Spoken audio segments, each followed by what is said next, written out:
How one grieving mother describes it. She's been waiting more than 15 years to find out who murdered her teenage son. Tonight, a story you'll only see here on City News as we track the staggering number of unsolved gun-related homicides in our city. And we begin with the hard facts. It concerns me about so many mothers out there just waiting, the blood of their children just crying out from the ground, crying out for justice.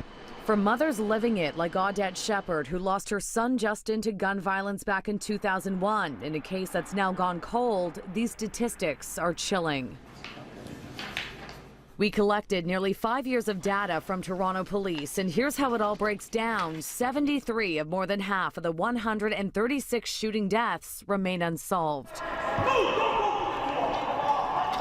It all began in 2012. That was the year of the Eaton Center shooting when bullets went flying down in the food court. A few months later was the mass shooting on Danzig.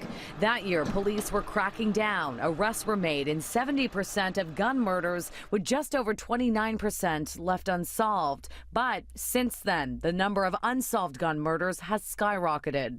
In 2013, no arrests were made in about 45% of those cases. Then it climbed to 63% unsolved in 2014, 65% unsolved in 2015, and 70% unsolved so far this year.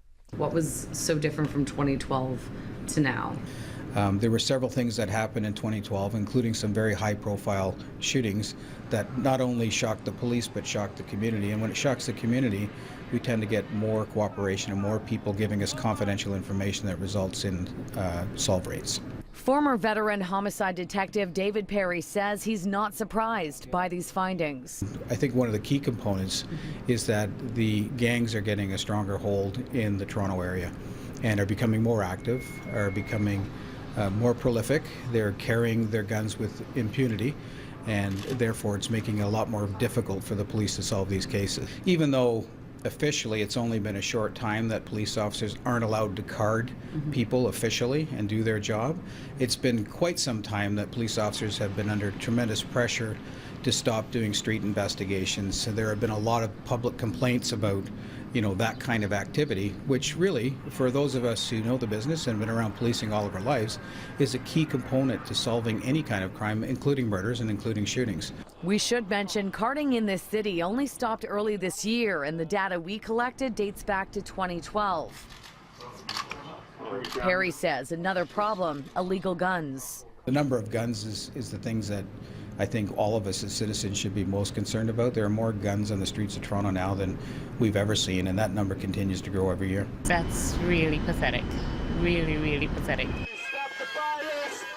Shepard, who became a well-known anti-gun activist shortly after her son was killed, was baffled by the number of unsolved gun murders in recent years. Her heart goes out to every family that is still waiting for answers. You're living, but you're really not alive. And it's not about the revenge, or it's not about the anger. It's just about knowing what transpired and what happened. Now, of course, we did reach out to Toronto police to get about the numbers we crunched to get their insight on the findings. In a statement, they told us that every homicide, by whatever method, poses unique challenges in getting people with information to come forward and assembling evidence to build a case. There's no average time because no two cases are the same. Cases can be and have been solved many years